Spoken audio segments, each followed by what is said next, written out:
We see kids who've never seen broccoli or pears before. The population that we are serving, these are kids who are actually hungry at home.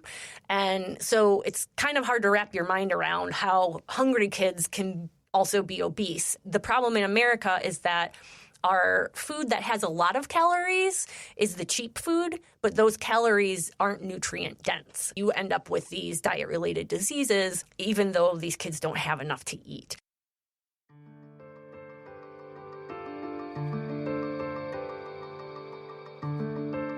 Welcome to the Nonprofit Podcast Network. Our purpose and passion are simple: to highlight the incredible nonprofits that make our communities stronger.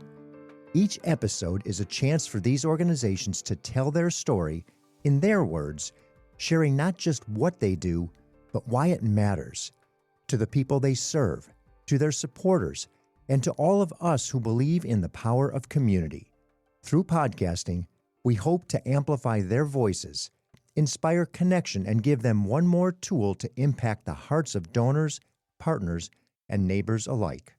This work is made possible through the generous support of our incredible partners: CapTrust, offering fiduciary advice for endowments and foundations; Western Health Advantage, a local not-for-profit health plan that believes healthcare is more than coverage. It's about caring; CORE, executive leadership and comprehensive support services. They work in it so you can work on it. And Five Star Bank, a local, trusted advisor to community nonprofits for over 25 years. Her mission is simple: inspire kids to eat their vegetables. When it comes to healthier communities, the right ingredients matter. Imagine us in the kitchen for this episode as I speak with Amber Stott, founder and CEO, plus the proudly titled Chief Food Genius of the Food Literacy Center. Amber and her team are stepping into Title I elementary schools across our region to teach kids hands-on cooking and nutrition, helping them build habits before life builds the wrong ones for them. You'll hear how Food Literacy Center grew from a bold idea into a $3 million impact combine, why kids are far more adventurous eaters than adults give them credit for, and how a broccoli, boundaries, and radish routines approach is changing what students choose at school salad bars and what they ask for at home. The approach is working. 94% of students in their program try new fruits and vegetables each week. Let's get a little organic and certainly fresh. Amber Stott, welcome to the Nonprofit Podcast Network. Thank you so much for having me, Jeff. So let's start right from the beginning. You're the founder, the CEO, and the Chief Food Genius of the Food Literacy Center. Yes. Help us understand how this came to be. Absolutely, yeah. So first, our mission is to inspire kids to eat their vegetables. How we do this is we go into low-income or Title I elementary schools and we teach hands-on cooking and nutrition. So to back up to the beginning of why we decided to do this in the first place. And it was in 2015. So I started the nonprofit in 2011. 2011, okay. Yeah, 15 years ago. Yes, and that's what it is. I keep adding it backwards, dyslexia or whatever. Yeah, so it was in the Great Recession. And at the same time, there were all of these amazing books coming out where I think for the very first time we were being introduced to something called a food system. So like Jane Goodall was writing Harvest for Hope. The daughter of Francis LaPay, who wrote Diet for a Small Planet, her daughter wrote Diet for a Hot Planet. So all these great books were coming out at the time, and I was reading them all. I was working in the nonprofit sector, and I was not seeing, other than like food banks and maybe the beginnings of a couple of urban farms, I wasn't really seeing anyone in the Sacramento area addressing our food system. And I really wanted to be part of that. There was a burning in my belly. I was mad. I wanted to fix it. So I started asking questions and interviewing other nonprofits to find out where the gaps were and what some solutions might be that would be actually useful. And for example, when I talked to the food bank, They said, we're hearing loud and clear that there's an obesity epidemic in America, and we're trying to change what we put on our shelves, but people aren't taking the fruits and vegetables. And we need to educate them because people don't know what this stuff is or what to do with them. And other nonprofits said similar things. We're trying to educate folks about eating healthier, but it's not sticking.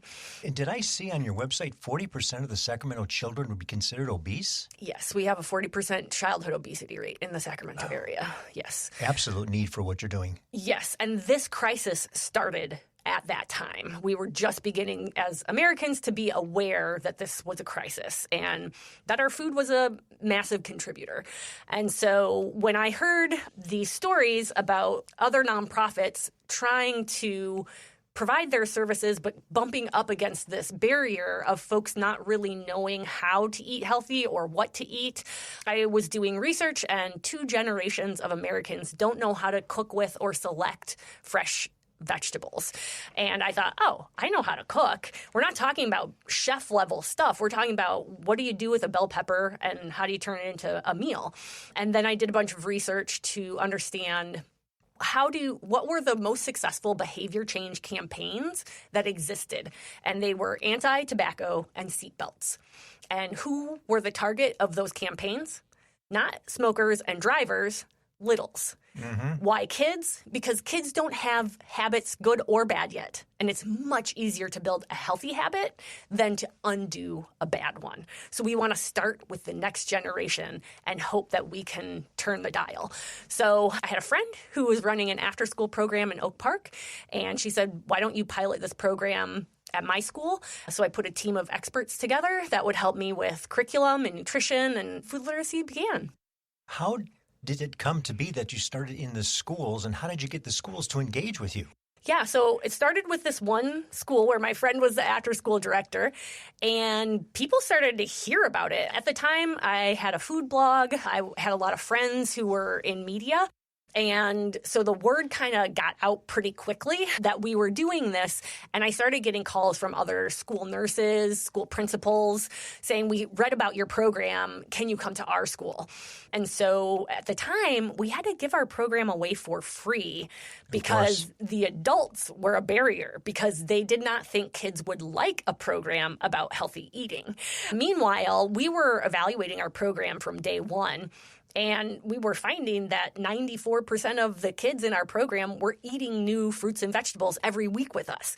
Kids would tell us their very favorite thing was that they got to try and taste new foods.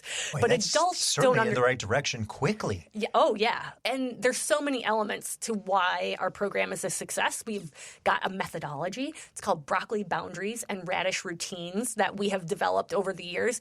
But we continue to have these high rates of success as we scale our program and go into more schools and reach more kids. We continue to see that steady 94% of kids are willing and excited to taste new foods in our program. So I can imagine as a student in the class, you bring in something that's new, they enjoy it. It's certainly different. In many cases, it's probably the first time they've ever eaten that vegetable, right? Oh, yeah. Oh, yeah. We see kids who've never seen broccoli or pears before.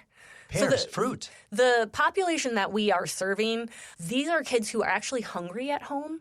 And so it's kind of hard to wrap your mind around how hungry kids can also be obese. And the problem in America is that our food that has a lot of calories is the cheap food, but those calories aren't nutrient dense. And so you end up with these diet-related diseases even though these kids don't have enough to eat.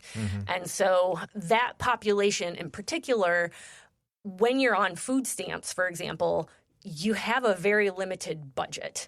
And you're not going to experiment by bringing home 3 different things your kids have never eaten before and to see which ones they'll try. We have a family right now. Their son is in 3rd grade. He has fatty liver disease. And the mom was very excited to find out about Food Literacy's program because she knew her kid liked broccoli, but she doesn't have the means to go to the store and bring home 4 different things to see if he will eat them. Whatever she buys must be eaten because that's their only food. So she was excited that in our program, he'll be exposed to more varieties so she can find out what he likes so that she can then start buying a better variety than just broccoli for him. And that's what we find. And I do hear this fatty liver disease in our youth, any youth. If it's even young adults, that should not exist. Yes, and kids have adult diseases now. Yes. Right, and we know it's ingestion. It's what we're eating is causing it. There is no other option but what comes in our mouths. I mean, it's a combination of things, right? We look at the social determinants of health. So there are all kinds of things. Your zip code will determine how long you live and the type of health you have. And the kids that we are working with, for example, don't have sidewalks, don't have safe places to play. So how can they be physically active? The location of the stores that sell healthy food is often you need transportation to get to them. Food deserts in the neighborhood. So the social elements of the way cities are designed and built and who gets which resources, all of these things stack up against our kids. But what they do all have is they're going to public schools. And in the state of California, all of the elementary schools have salad bars. So if our kids learn to love and eat fruits and vegetables, they have access to that at their school. And in fact, we partner really closely with the school lunch program, and they tell us that in the schools where we have food literacy programs, those students will take more and a wider variety off the salad bar. Oh, isn't that wonderful? So something's happening there. We're going to talk about impact in a minute, but there's a proof positive right there. Oh, yeah. Student gets excited about the food that you are exposing them to. They go home, then what? Now, you addressed that parent is concerned and understanding, but I'm sure there's a lot of places where the student comes home and says, Mom and Dad, I just ate this, whatever it is, and either they don't like it or they don't know what it is. How does that interface from the student back to home? Sure. So a couple things. 75% of the kids in our program we know go home and request the foods they've tasted in our program. 75%? Yep. That's wild. And then we also do a lot to work on that food access barrier that we know our students are facing. So the Sacramento Food Bank is one of our big partners. We're a member. So nonprofits are members of the food bank. The food bank is like a warehouse where food is stored. And then nonprofit partners like us are the way they get that food out into the community. So we go to the food bank, we pick up that food. And so, for example, right now, next week is the holiday season. Our kids are about to go home from school for a long break into houses where they don't have access to a lot of fresh fruits and vegetables. So we use the food bank to pop up we create a little kids farmers market. We give the kids fake money and they'll shop and they will fill to the gills big bags of fresh produce, potatoes, oranges, apples, broccoli, stuff to last them for their long winter break. And so that's one way we get the healthy food into their homes. But another way that we did that, the pandemic actually was a bright spot in terms of us getting feedback and input from families. So when we could not be in schools with our kids anymore, while they were passing out the hot school meals, folks could drive up, and after they got their meal from the school lunch program, they could stop at a booth where food literacy was also in the parking lot, and we sent home kits that had all of the fresh ingredients to make some of our students' favorite recipes. And it was enough to make, a meal for a family of 4. And so we were sending these home all throughout the pandemic, and we were getting so much positive feedback. There were principals who would tell us, the only day I saw XYZ family was on the day food literacy was there to distribute. We would hear parents saying, oh my gosh, my kid loves that broccoli potato taco recipe. When's that coming back? Or grandmas who were saying, we loved that spaghetti recipe. Can we make it again? And then when schools reopened after the pandemic, we went back to our hands-on cooking program and took the recipe kits away because that was, we thought, a temporary solution.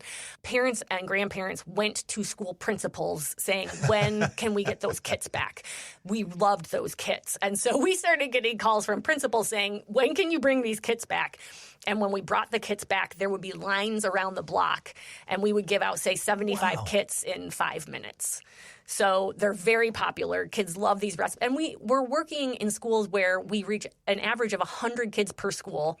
Right now, we're going to be in 23 schools this school year. You answered my question. I was just going to ask. So we get feedback on our recipes pretty fast. There's a lot of kids 23 schools, a lot with an average of 100. That's 2,300 students that you're touching every time you're there. Yes, yeah. So we get feedback real fast, and we know if our kids like a recipe. So if we're finding that the students are not eating that recipe, it goes back to get tested and redesigned or scrapped altogether, and we come up with something new. So, do you test them on the students to identify? Oh, yeah.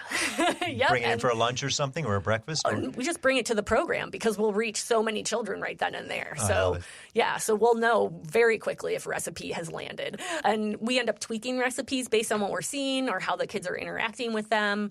We also get like little requests from kids. Our broccoli potato taco was a double dog dare from some 5th and 6th grade students at Pacific Elementary, where they told me I couldn't make a broccoli taco taste good. So we had a contest. We came up with 2 recipes, a cactus taco and a broccoli potato. And then the whole school, the kids cooked them for the whole school, and they did a taste test. Boy, how fun is that? Yeah.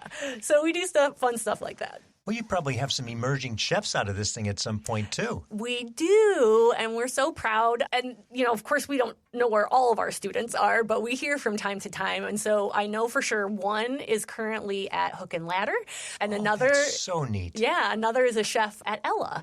So really proud of them. Wow. Yeah. Both great restaurants. Yeah, absolutely. So, yeah, some kids fall in love, and it sticks. As you look at the program, I'm sure there's many things you didn't foresee. Coming down when you started it in 2011 to where it is today in 2026, 25 today as we speak, but soon to be 2026. Who are the people that you collaborate besides the schools and obviously the food bank, Sacramento Food Bank and Family Services? Who else is in there that works with you, collaborates with you? Because I can see you touching so many different organizations. Oh, yeah. We have a ton of partners. I mean, no nonprofit is successful without many other nonprofit partners. We are located across the street from public housing. So SHRA is a big collaborative partner. We have relationships with small urban farmers. The food bank is a big one. The Sacramento Public Library actually has been one of our more important partners over the years. We started off in a lot of libraries before the schools invited us in. Okay. So we've done a lot of programming with the libraries. We helped with they always do summer feeding programs. So we'll come in and do nutrition activities and education in partnership. So many partners. Yeah. And I can just see all the tentacles you've got into the community, because when you're talking about food and kids, everybody wants to be there. They want to help. We know a student can't learn if they are sitting in classroom hungry. It's just absolutely, it's impossible. With regard to budget, when you started, obviously you went from nothing and continued and continued and continued. I think around 2015, you said you maybe had $300,000 to work with. Where are you today? We're about $3 million now. Oh, my goodness. Yeah, thank you. We tenfold since 2015. Yeah. We right cause, right time, I think. Yeah. And honestly, the proof is in the children, right? They're asking for this program by name. Wait, here's another great example of that is that, so we only teach elementary, and there's a school called Luther Burbank, and they have a high school program where they teach gardening. And those students were asking their teacher if they could get cooking classes on top of their garden class. And they reached out to Food Literacy Center. Our educator shows up on the first day to teach and recognizes 3 to 6 students that he had taught when they were in elementary school. So they were the ones asking for the cooking classes because they had already had that exposure and wanted to continue to learn. So yeah, it's really exciting to see that longevity, and I think the parents demand it, the principals demand it, the school nurses demand it. I think people see the results. Like I told you, in the beginning years, we had to give our program away for free. No one would. So it's unusual for an after-school provider to not get paid by the school district. They have a budget, and that's how they run after-school programs. So it was very unusual that we were in all these schools and just doing it for free. At some point, the school district realized how much we were doing and the impact it was having. They came out and saw our program in person, and they were immediately like, we need you in more schools. We're going to pay you. So that was an amazing turning point. That did not happen, I think, until 2022. So it hasn't not been that long that we have had, and we still find today When we want new schools, sometimes we have to offer the program for free because the adults can't wrap their minds around the fact that the kids would love this program. Well, and you've got a couple of things happening there. You've got almost a self-sustaining program because you start them at a young age. They go through grammar school, they get to high school, and they say, where is it? I need this. Yes. And I need the engagement. The district is now asking us, will you go to middle schools? Will you go to high schools? As good as it gets, right? So, yeah, the demand is there. And we're really the only nonprofit in this community that is providing this type of service. We'll return to this fresh medley of a conversation with Amber Stott of the Food Literacy Center right after we hear from those making this program possible. I'm James Beckwith, President and CEO of Five Star Bank. We're dedicated to supporting nonprofit organizations who advocate for the strength, resilience, and vitality of those they serve. When nonprofit organizations thrive, our community does too. By supporting the Nonprofit Podcast Network, Five Star Bank is amplifying the voices and meaningful impact of our nonprofit community. We're Five Star Bank, a trusted nonprofit partner. How can we help you? We are really excited to be part of the family and contribute to the work that you all are doing. CORE provides fractional and interim executive services, along with comprehensive back office solutions that go into our client sites and do the work to give them the capacity they need in order to move through transitions, whether that's planned or unplanned. Or companies also work with our accounting and finance, back office solutions, human resources, technology, and administration. The reason why our back office solutions add value is because we save them time and money, anywhere from 20 to 30% of what they would spend on that back office solution. We work in it so they can actually work on it. CXORE.com and contact me directly at DTEAT@CXORE.com. If you're interested in learning more about how CORE may help your organization, visit CXORE.com. Hello, this is Scott Thomas with Cap Trust in our Sacramento office. I specialize in working with local nonprofits and associations. Annually, we survey private and public nonprofit organizations across the country to better understand challenges they see in today's environment.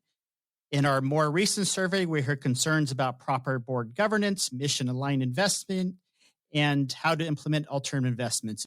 If you would like a copy of the survey or to discuss your organization, look me up, Scott Thomas at captrust.com. At Western Health Advantage, healthcare isn't just a service. It's a shared value. As a nonprofit leader, you need a health plan that understands the importance of mission-driven work.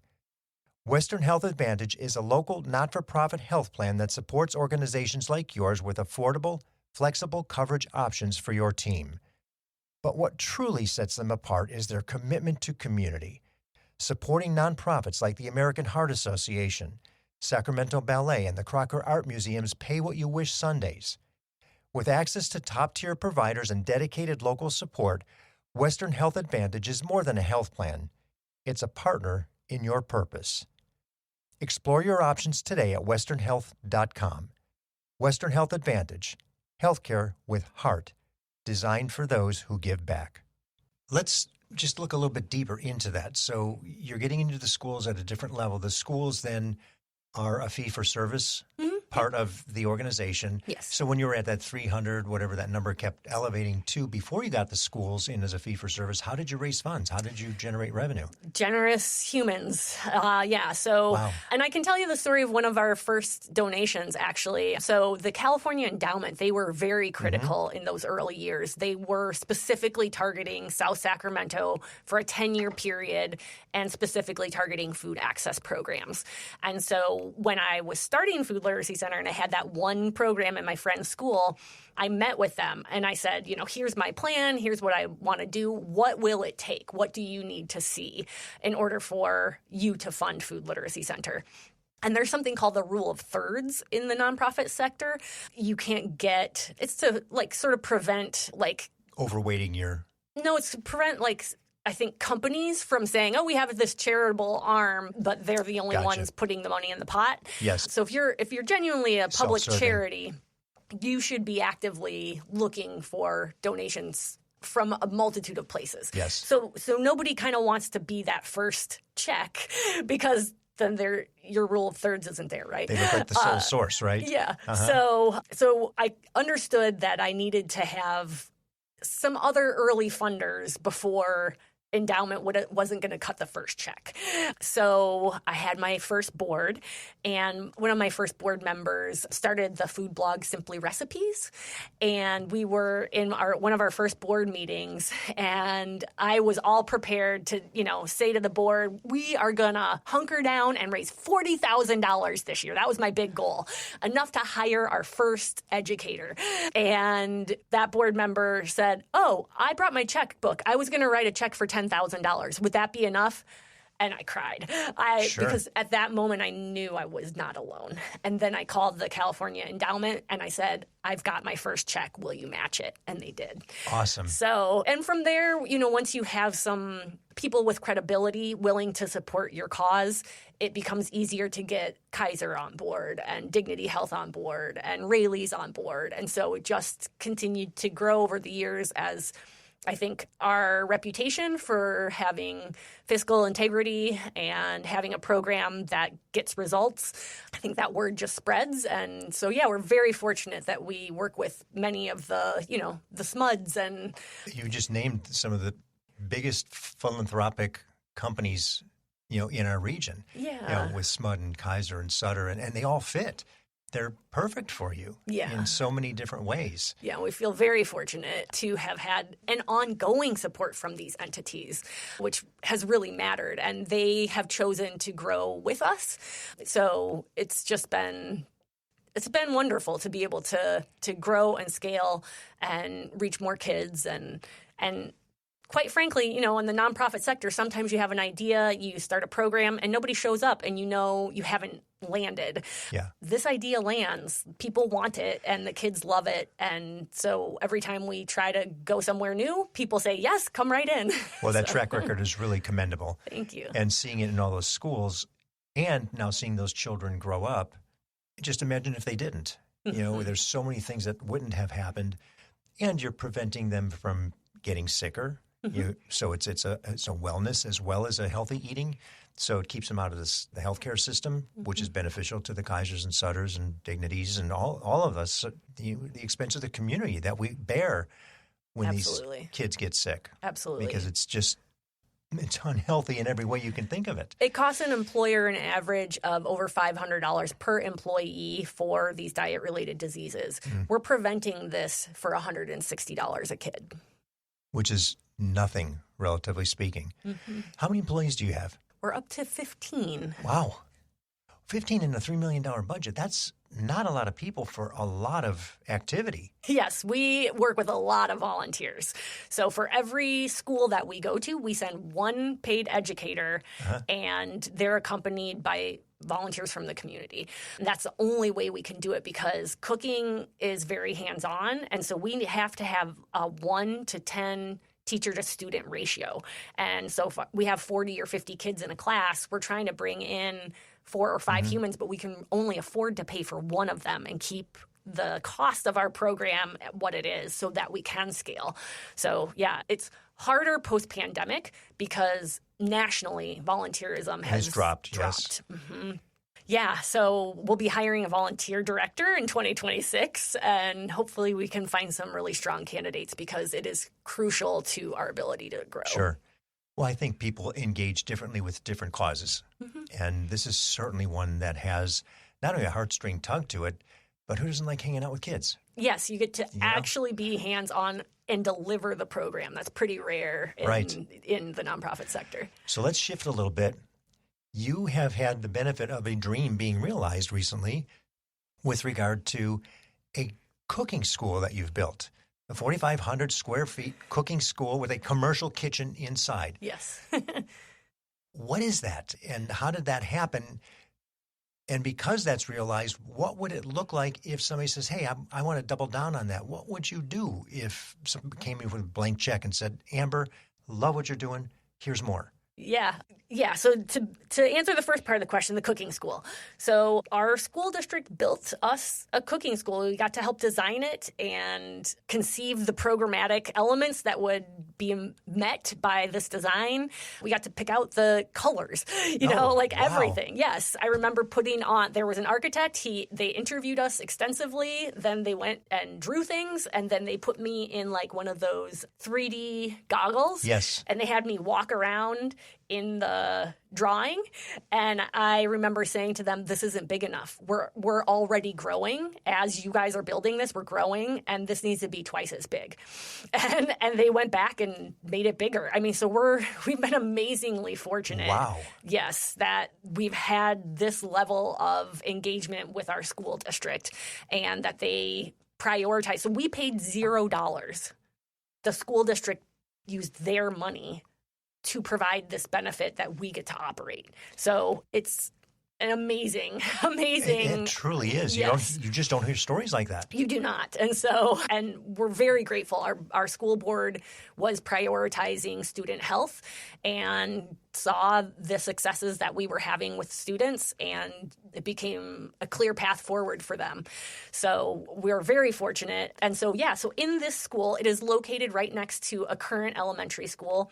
It has a 1-acre plot of land that we use for a student farm. It is also an example of government gone right.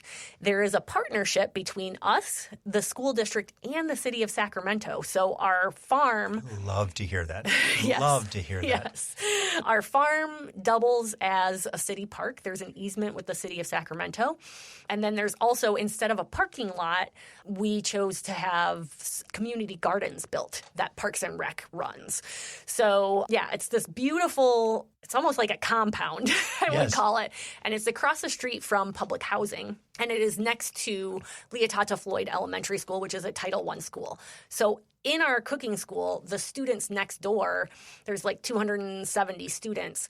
Every single one of them attends our program at our cooking school for their science and for their health. So they all get 20 weeks of hands-on cooking and gardening education total during their school year. Boy, and if we don't think they take that home, that's a beautiful thing. Well, and that's why the community gardens are out front, because I said early on, we can't teach these kids to garden and then send them back to places where they don't even have a front yard. Right. And so we put the community gardens in, and our families absolutely garden there. So we see our students and their parents gardening in the community garden after school. So it's really nice. And so that is the dream that has been realized. We got those keys in 2021. Okay. So we've only had a few school years in that facility. And then can I ask you, as a full cooking compound, so to speak, what do you do with all the food? What are you cooking for? The kids cook in their cooking class, and then they eat it. Okay. Yeah. So it takes care of whomever those children are that are in the classes for that period of time. Yes. Okay, perfect. And then we also use the facility, like there's a huge walk-in storage. So when we go to the food bank for all that produce that we use at our kids' farmers markets, we have the place to store it. For all those recipe kit distributions, which we still do to this day. Those aren't going away. They want more and more is what they want, those prepackaged kits. We have increased when the whole SNAP scare happened. Yes. And so what's happening with SNAP? On October 1, the state of California, the federal budget, the big beautiful bill, diminished how much money was being put towards SNAP. So the state of California, that all took effect October 1. And 2025, so somebody's listening later. Yes. And so I think 20% of that budget that got axed was the budget for the SNAP nutrition education program, which was free statewide nutrition programming. The only thing that was somewhat comparable to what Food Literacy Center does. Mm-hmm. Completely gone. Not coming back under this budget. Also, in that big, beautiful bill, there is a timeline on which SNAP will deplete again. So on top of the fact that we have 29% inflation at the grocery store, our families are completely strapped. And they're not getting the services that they need. So then there was the scare in November 1st that SNAP maybe wasn't going to get renewed during the government shutdown. It did get renewed, but it's not keeping up with the rate of inflation and the needs of our families. So, and we do hear that from everybody we speak to that has anything, whether it be homelessness or food insecurity, et cetera.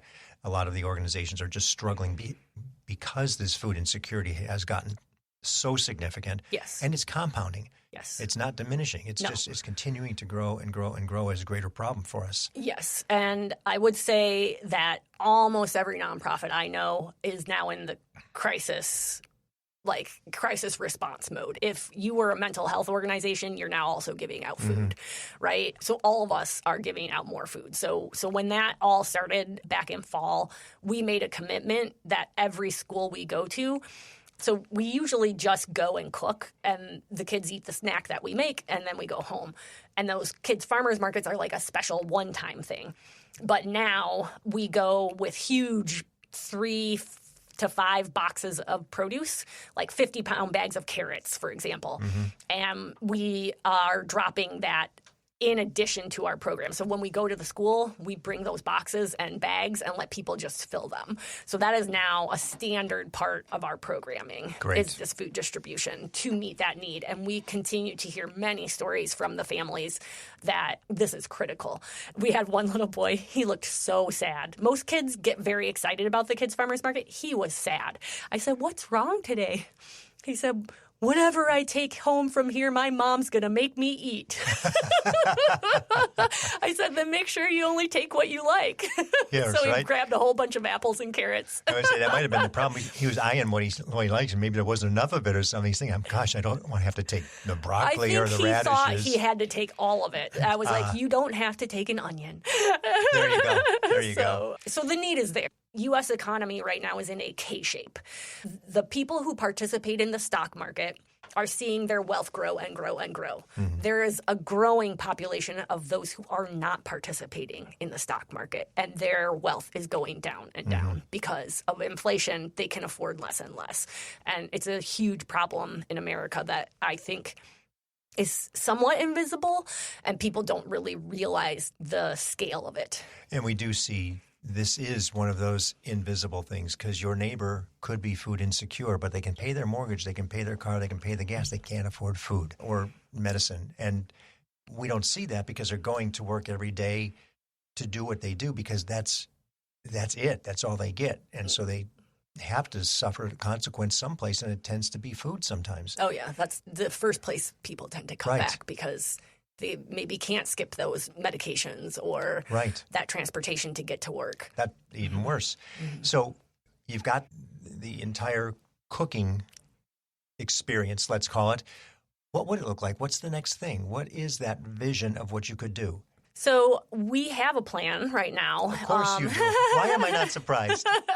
Our goal is to double the number of schools we are in by 2027. So from 23 to 40-something? So I started this in 2025 when we were in 20 schools. This year we'll so be in 40. 23. We want to be in 40 by 2027. Wow. And the reason for this is because of that K-shaped economy and the need and demand growing. And we have incrementally grown by 2 or 3 schools a year.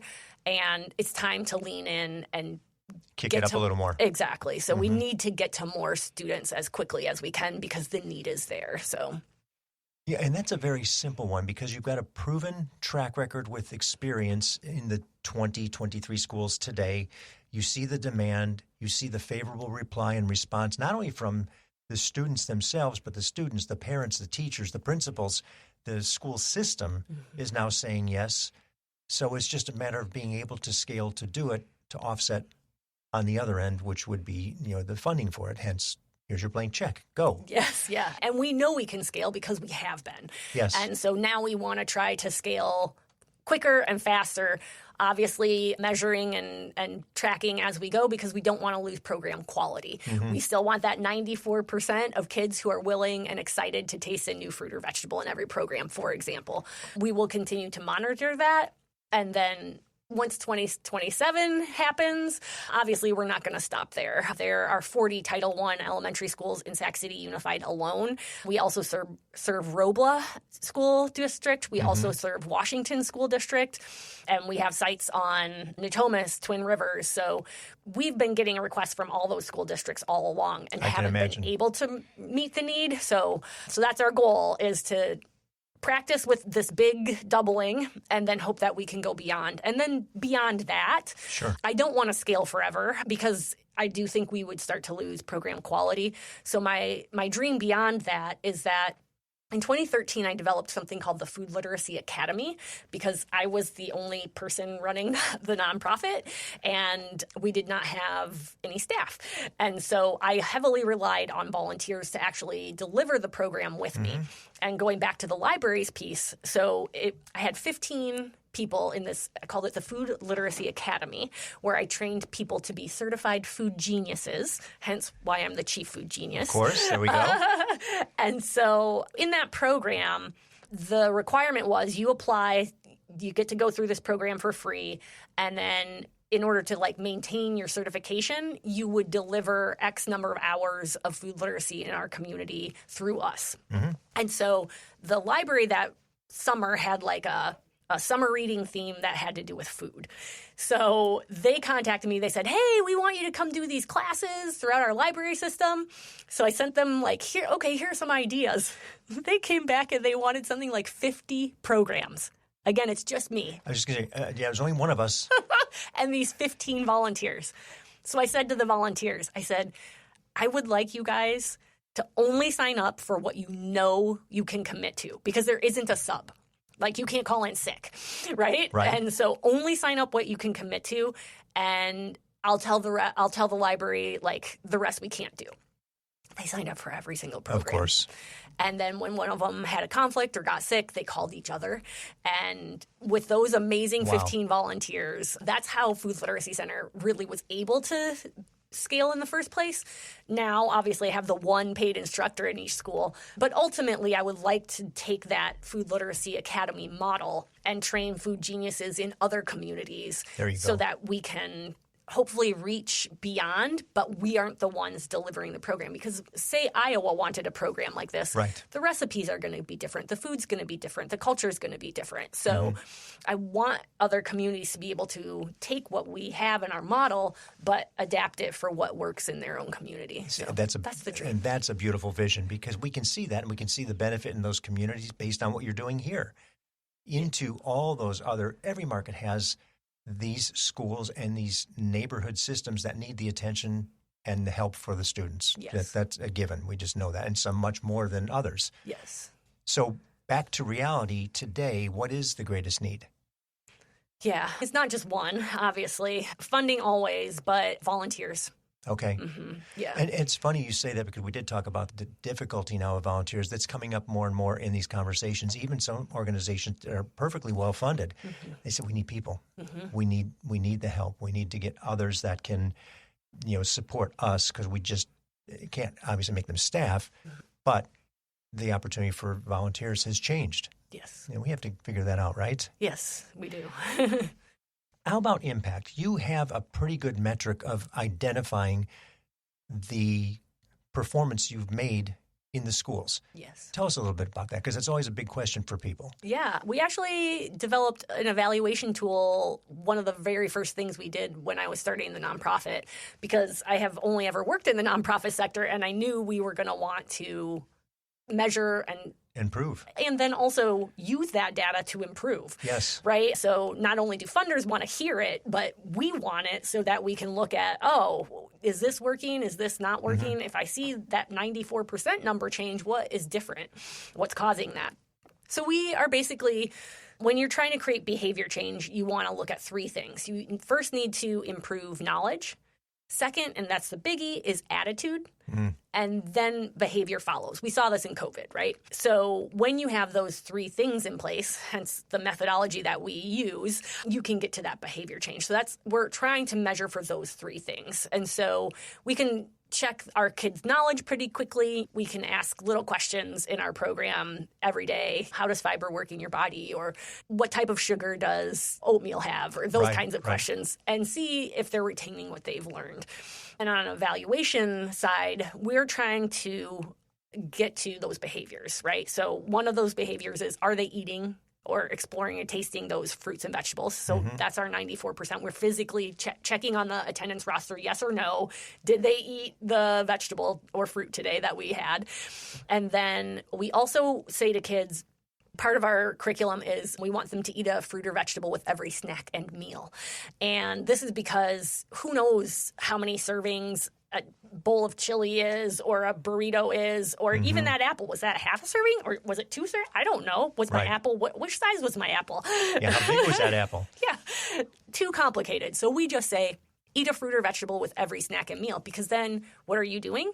You are building repeatable behaviors, which lead to long-term habits, right? So we ask kids, should you eat a fruit or vegetable with every snack and meal? And we have that as part of our evaluation as well. And about 83% of kids tell us, yes, you should have a fruit or vegetable with every snack and meal. So you have a demonstrable performance that they get it, they know it, and you can see it when you feed it to them in the classroom. Yes. And then at Leotata Floyd, where we have the cooking school next door, we are measuring their science and their health academic performance. And we had a goal that we wanted, I think, 50% of the kids scoring 75% or higher. And we had a class that had 100% of the kids scoring 92% in their science. Yes. So we were so proud. And the kids actually asked us if we could make it harder.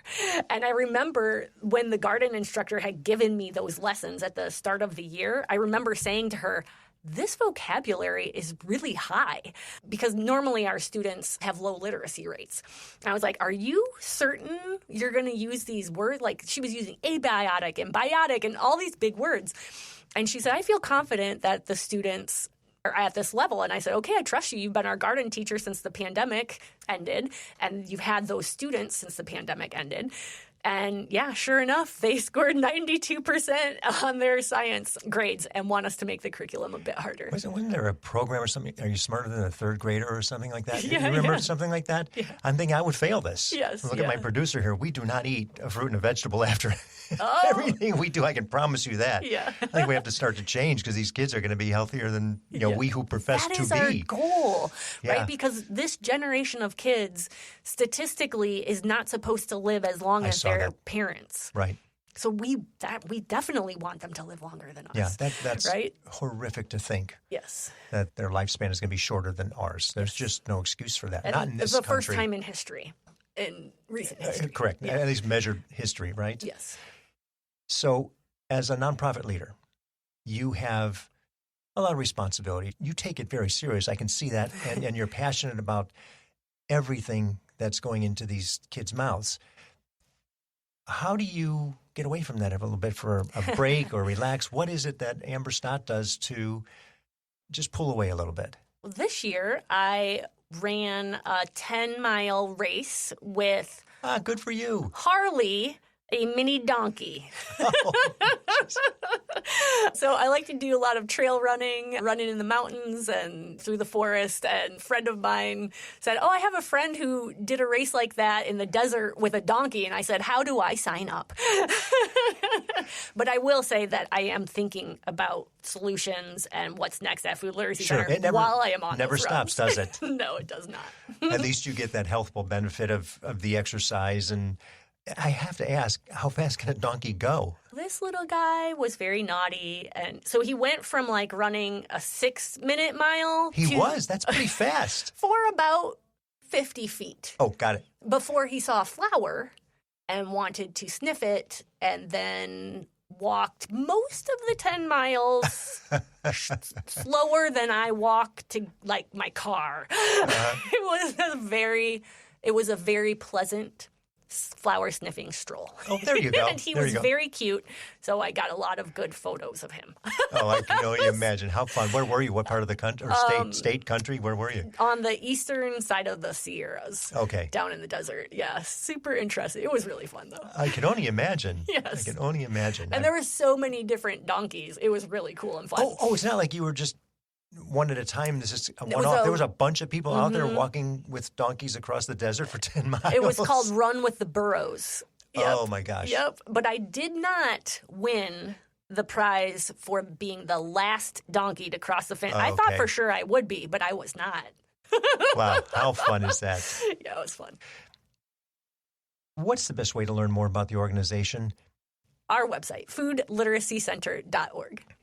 And how does one become a food literati? That's what I want to know, because I saw that and I thought that was such cute wording. Thank you. Yeah. So we work with food, and so we hear the term foodie a lot.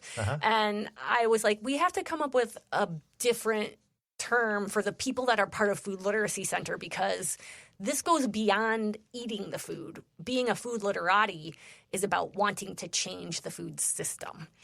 And so that's how I developed that term. Yeah. And so, yeah, you can just make a donation and become a food literati. I love it. I love it. That's exclusive to this category, to this organization, period. Nobody else has that. They have donors and contributors and philanthropic-minded people. You have food literati. Exactly. Well, I have to say, I thought I was a food-wise person until I started digging in your website, and I'm like, oh my gosh, there's a lot of things. And we've had other organizations on that you work with, Soilborn Farms and Sean in here, and I'm thinking, man, that stuff, I just don't know what I think I know.